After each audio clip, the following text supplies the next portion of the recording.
Black Friday is in a couple of days. I thought I would make this video to help out some people. So who is this for? These speakers are for beginning DJs who are under constraints for financial reasons. And they're looking for quality though.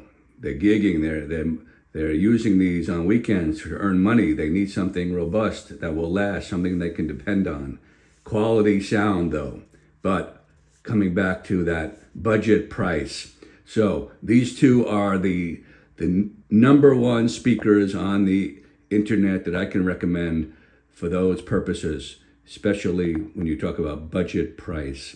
Now, there's going to be people saying, yeah, but there's this new speaker, $129. Yeah, they actually have pretty good specs, and they sound decent.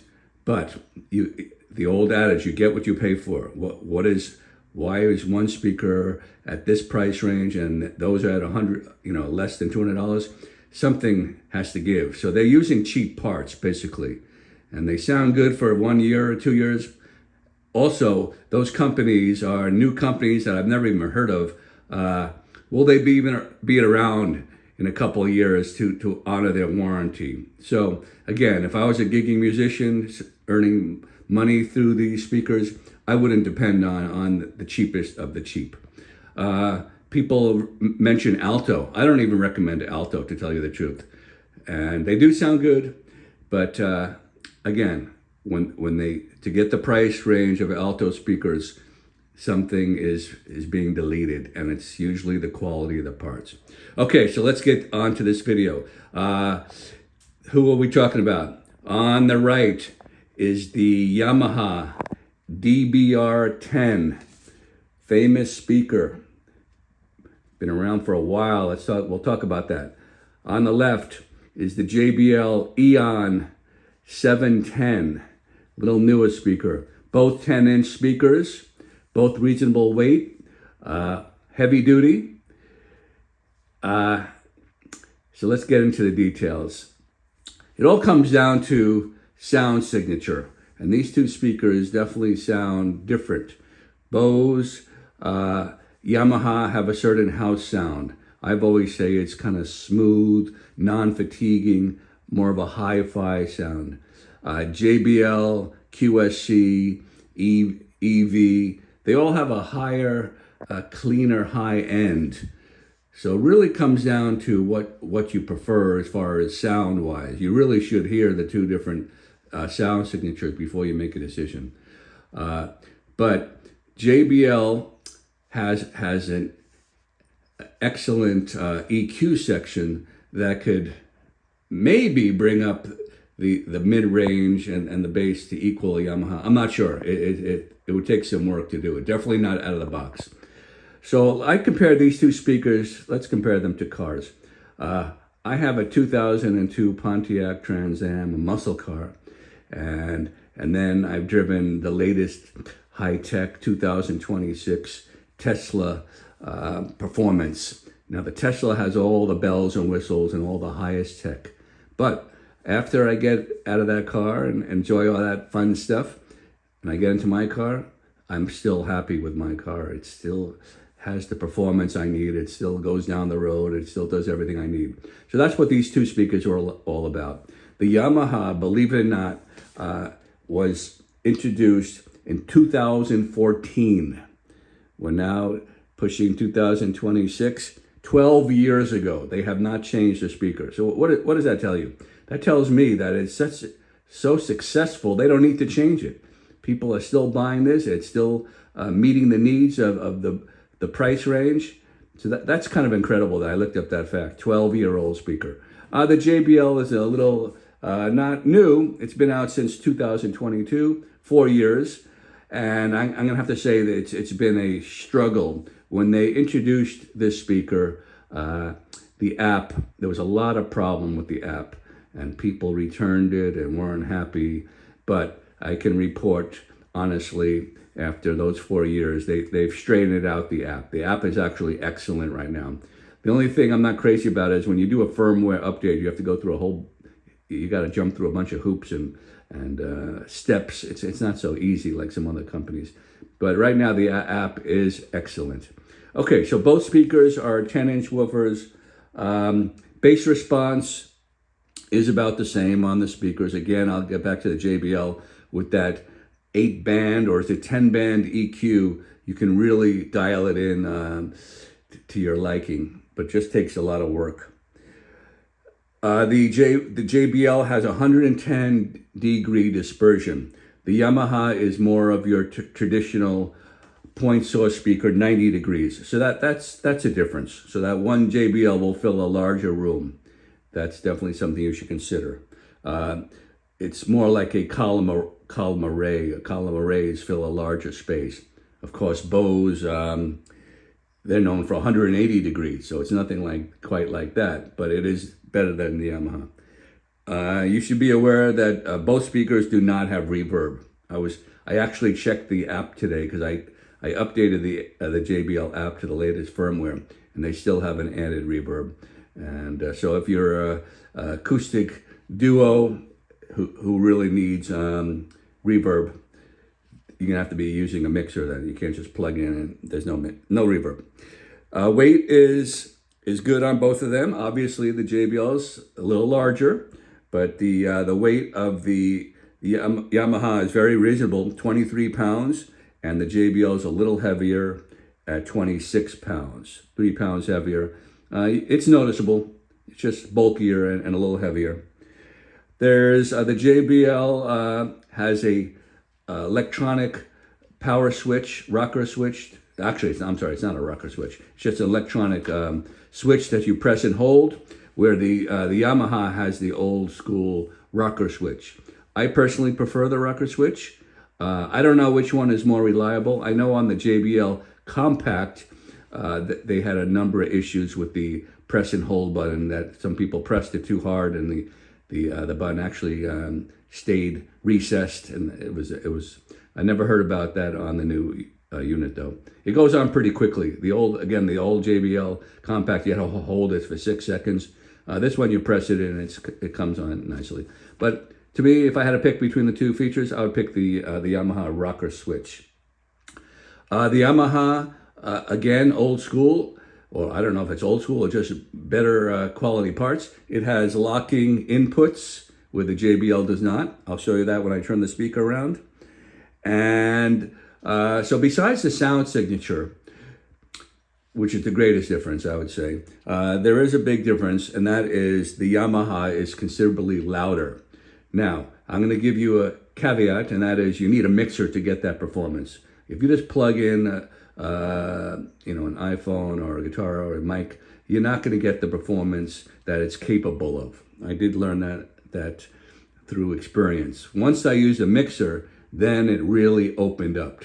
With the JBL, I don't really see I need a mixer. Matter of fact, I think it's better without it, at least for my uses, which aren't professional uses. I'm not gigging with it.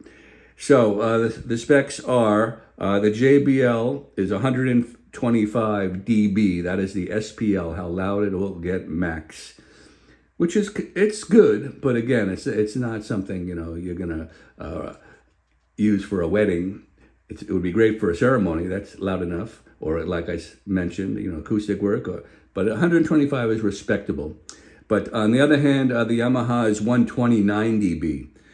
So when you go 4 dB greater, that's like adding a second speaker. So you would have to add 2 JBLs to get to the 129 dB, close to it actually. It would be very close at 2 JBLs. So that's a big difference. But again, I want to emphasize, to get the best performance from that Yamaha, you do need a mixer. Okay, one of the great things about these speakers, again, talking about the budget speakers that people mention, well, how about the $125 new speaker from China that just came out? These speakers, Yamaha has been famous for many years for a 7-year warranty, and nobody could touch it. QSC at 6 years came the closest. But that 7-year warranty really is impressive. Now the JBL, the EON series, including the Compact and the Mark II, they have matched it. They are also 7-year warranty. So big factor in my opinion. I have used my extended warranties on my QSE, at least 6-year warranty, and it's nice to have. All these other companies have max 3 years or 1 year, so that's definitely a factor. Also, I want to mention JBL.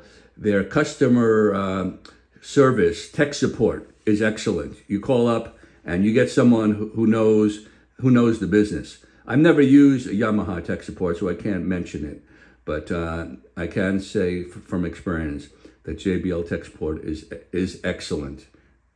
I can't say that for Bose. You call Bose at this point, you get a call center and some little girl in Indonesia who can barely speak English, and they know nothing about the product. But so that's a factor. And of course, let's get to the most important part of this video, because that's what it's all about. Incredible value for your money. Yeah, they're both $350. I can't believe that. This quality, this performance for $350 is pretty amazing. I paid $400 for the Yamaha. It's been, like I said, it's been out for so many years. The price has pretty much stayed at that level, but here they are even lowering it to $350. I think that's the lowest it's ever been. Who knows? Maybe there's a new Yamaha DBR Mark II coming out after all these years. The JBL, sad to say, I paid $500. I bought that speaker when it just came out.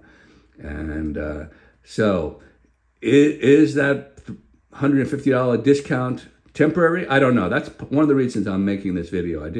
I want to give people a heads up that this is an incredible value, and JBL does run sales periodically. So I'm not sure if it's going to jump up again. So that's why I'm making this video. You might want to move on the JBL if you are interested. So the JBL is high tech compared to old school. That's what it all comes down to. And the app is really impressive. It has mute functions. It has Bluetooth 5.0, which is one of the latest Bluetooth, even though 5.4 is out now. But it's great Bluetooth. It has something that I'm very, very impressed about, and that is the new app. It has something called Mix Out. And from the app, from a distance of who knows how many feet, 50 feet or 100 feet Bluetooth, you can control any AUG speaker that you connect to the Mix Out. In my personal case, I've been using a subwoofer. So from the Mix Out, I can control a subwoofer. I can mute it. I can bring up the gain. I can lower the gain. To me, that's huge. Of course, you can also use another AUG speaker. You can use a JBL Compact or a QSC, CPA, anything. Any speaker can go to the AUX out. And now you have complete control of that speaker without a mixer. So a lot of my channel, if you've watched it, is dealing with portable PA. I don't want to bring a mixer. A mixer is another AC connection, and it's just one more thing to bring and connect, and you need cabling. So I try to run my speakers without mixers, at least for my usage, just using it at the park, in the backyard, small gigs. So yeah, that to me is a real game changer. I'm able to use that app. I think it's excellent, and I'm really enjoying it. Like I said, running a subwoofer from the Mix Out. So let me show you the back of the speaker and a couple of differences, and then we'll wrap this up. I forgot to mention one of the most important things. One reason these speakers are at this price range is they are not battery operated. These are AC only speakers. So if you need battery, we're talking about a different class of speakers. Okay, so let's take a look at the speakers. Again, you can see the rear view. Both speakers could be played in the monitor position. That's where that rubber right here on the JBL is a nice chunk of rubber to put in the monitor position. But there's differences on the back. So if you look at the Yamaha, and I'm focusing in, there's no EQ. There's no bass and treble controls. That kind of surprised me. So to call this bare bones that's for sure. Okay, it's all old school. There's your rocker switch I mentioned that I like. Here are the locking inputs. JBL does not have that.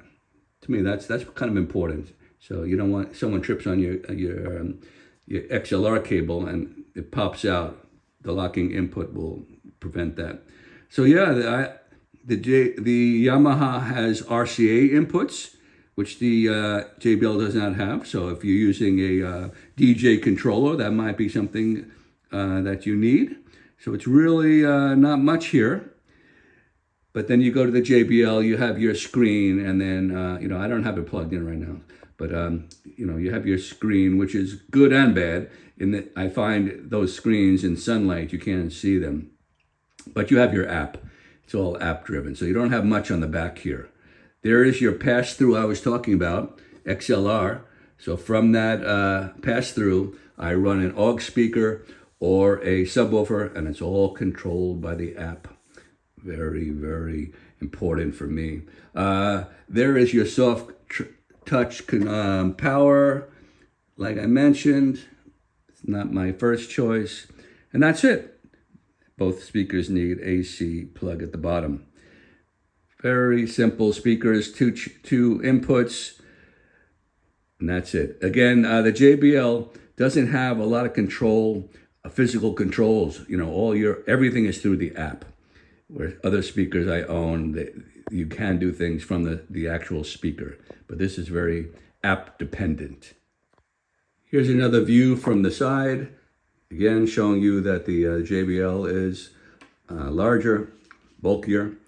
Now there's gonna be people who ask me, how about the EV ZLX8? How about the RCF Art 8, Art 7, 08? And of course, one of my favorites, QSC CP8. Well, all those speakers are the next price range up. All those speakers are $500.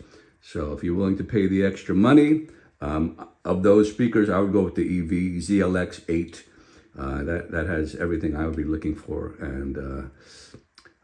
But I'm not sure if it has the same performance as the Yamaha. I'd have to A/B them. I've never even heard the EV, but I'm very familiar with EV, so I'm pretty sure that would be my choice. Okay, so let's wrap this up. Okay, wrapping up. I don't work for JBL. I don't work for Yamaha, so I'm not pushing this on anybody. I just made this video because I'm thinking of some beginning DJs or people who are interested in their first set of small PA speakers. This is really a bargain. Like I said, I paid $500 for the JBL. It's now down to $350. Now, the advertisement is saying on January 1st, it's going back up. So who knows? All I know is JBL does run sales. So I don't know if you want to move on it or not. Yamaha, there's no rush. I don't think. It could go up to $400 again. Who knows? But yeah. So yeah, these are not cheap speakers. At least cheap monetarily, but not quality. These are quality speakers. I could recommend these. I do have a pair of the 710s, so I would be very comfortable DJing a small crowd up to 100 people with either one of these speakers. These are not for huge weddings, but small events, definitely. Quality speakers, 7-year warranty, $350. What else can you ask for? Okay. I have a bunch of videos I made on these. I'll put the links. So if you really want sound tests and things like that and more details, check out those past videos. This is Bill. Hope you enjoyed. Later.